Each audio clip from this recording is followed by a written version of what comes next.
So you want to teach in the United States. You've heard about the J-1 visa, but you're not sure how it really works. Maybe you've seen other teachers share their journey online. And you're wondering, can I do this too? In this video, I'm going to walk you through the complete process, step by step, so you can make the right decisions and avoid costly mistakes. My name is Gemma, and I help international teachers navigate their path to teaching in the US. Let's get into it. First, what exactly is the J-1 visa? The J-1 teacher visa is part of the U.S. Exchange Visitor Program. It is administered by the U.S. Department of State. Here's the most important thing to understand. The J-1 is a cultural exchange program. It is not a path to permanent residency by itself. It allows qualified international teachers to teach full-time in U.S. schools for a limited period of time. Here are the key facts. The J-1 visa is typically granted for up to 3 years. It may be extended for up to 2 more years. That's a maximum of 5 years total. And you need a sponsor to get this visa. The sponsor is a designated organization approved by the U.S. Department of State. They are not your employer. We'll talk more about that in a moment. Now, who qualifies for the J-1 teacher program? Generally, you need to meet these 5 requirements. Number 1, you must hold at least a bachelor's degree in education or your teaching subject. Number 2, you must have at least 2 years of full-time teaching experience. Number 3, you must be currently teaching or have recent teaching experience. Number 4, you must be qualified to teach in your home country. And number 5, you must meet English language proficiency requirements. Now, final eligibility is always determined by the designated J-1 sponsor organization.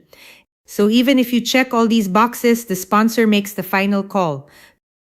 Let's talk about the actual process. And this is where many teachers make their first big mistake. They try to do things in the wrong order. So let me walk you through the correct sequence.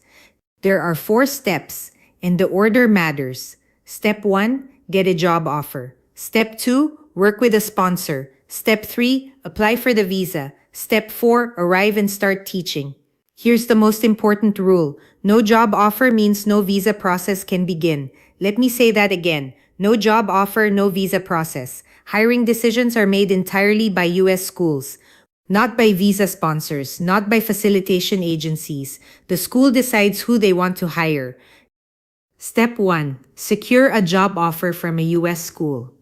This is where everything begins. You can apply directly through school district websites, you can attend job fairs, you can reach out through networking, or you can work with a guidance service that helps you with the process like Teach USA. Remember, the school decides who to hire, not the sponsor and not any agency. And the most important thing to remember, the visa process begins only after you have a job offer in hand. Step 2, work with a designated J-1 sponsor.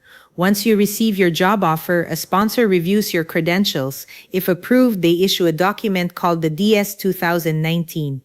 This is the document that allows you to apply for your visa. The sponsor's job is to monitor your program compliance, provide orientation, and make sure you follow Department of State regulations. Now, here is something very important that many teachers confuse. The sponsor is not your employer. Your school is your employer. The sponsor is a separate organization that manages your exchange program compliance. Step 3. Apply for your J-1 visa. After receiving your DS 2019, here's what you do. First, pay the SC-VICE fee. This is required before your interview. Second, complete Form DS 160 online. Third, schedule a visa interview at the U.S. Embassy or consulate in your country. And fourth, attend that interview and bring your DS 2019 and all your documents. If approved, congratulations. Your passport will have a J-1 visa stamp. You are ready to go to the United States. Step 4. Enter the U.S. and begin teaching. You can enter the U.S. shortly before your program start date. Once you arrive, you must follow your sponsor's check-in and reporting requirements. You then begin teaching at your assigned school. And throughout your entire program, you must stay compliant, follow all program rules. That's the process. 4 steps. But always remember, the order matters. Now, this is the part most teachers overlook, and it's one of the most important things I want you to understand. Some J-1 teachers are subject to what's called Section 212E, also known as the 2-year home residency requirement. If you are subject to 212E, you must return to your home country for 2 years after your program ends. Before you can apply for certain U.S. work visas, apply for a green card, or change your immigration status inside the U.S. There are three possible situations. First, subject to 212E. You must go home for 2 years unless you get a waiver. Second, not subject to 212E. You have more flexibility for future immigration options. Third, 212E waived. The requirement was already removed. Your visa stamp and your DS 2019 will show your status. Check it. Do not ignore this. I have full guides on all three situations. Links are in the description below.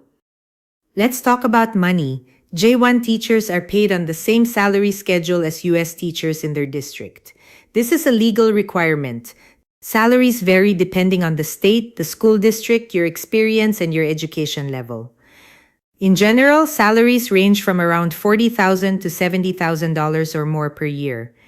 But here's what many teachers forget to factor in: cost of living, taxes, housing, and relocation expenses.